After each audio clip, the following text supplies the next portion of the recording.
Hi అండి. ఒకసారి డిమార్ట్‌లో దొరికే లప్సీ రవ్వతోని ఒకసారి ఇలా ఉప్మా ట్రై చేయండి. ఇది నేను కుక్కర్‌లో చేశానండి. చాలా టేస్టీగా ఉంటుంది అండ్ హెల్తీ కూడా. మనకి వెయిట్ లాస్‌లో కూడా ఇది యూజ్ అవుతుంది బాగా. దీనికి కావాల్సినవి ఒక ఆనియన్, ఒక టమాటా, 3 పచ్చిమిర్చి అండి. వీటిని సన్నగా ముక్కలుగా కట్ చేసి పక్కన పెట్టుకోవాలి. అలాగే కొత్తిమీర, కొద్దిగా కరివేపాకును కూడా తీసుకోవాలండి. ఒక కప్పు రవ్వకి మంచిగా 2 సార్లు వాష్ చేసుకొని కొన్ని వాటర్ పోసి పెట్టాలండి. ఇలా పెట్టడం వలన ఏమవుతుందంటే మనకి ఉప్మా అనేది పలుకుగా అట్లా కాకుండా మంచిగా స్మూత్గా అనేది ఉడుకుతుంది.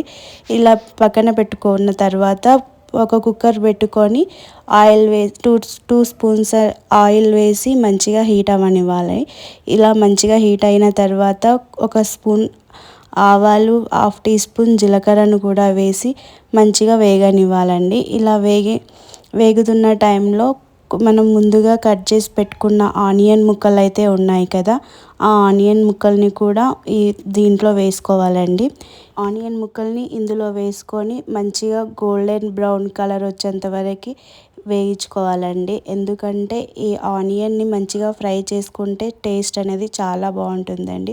దీంట్లో కొంచెం ఆనియన్ క్వాంటిటీ కూడా కొంచెం ఎక్కువగా ఉంటేనే టేస్ట్ చాలా బాగుంటుంది.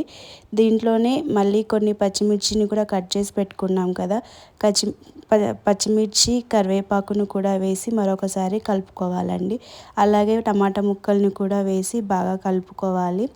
ఇప్పుడు ఇది మగ్గుతున్న టైంలో కొంచెం సాల్ట్ వేసి మగ్గించుకుంటే మంచిగా టమాటా, ఆనియన్ కూడా మంచిగా ఫ్రై అవుతాయండి.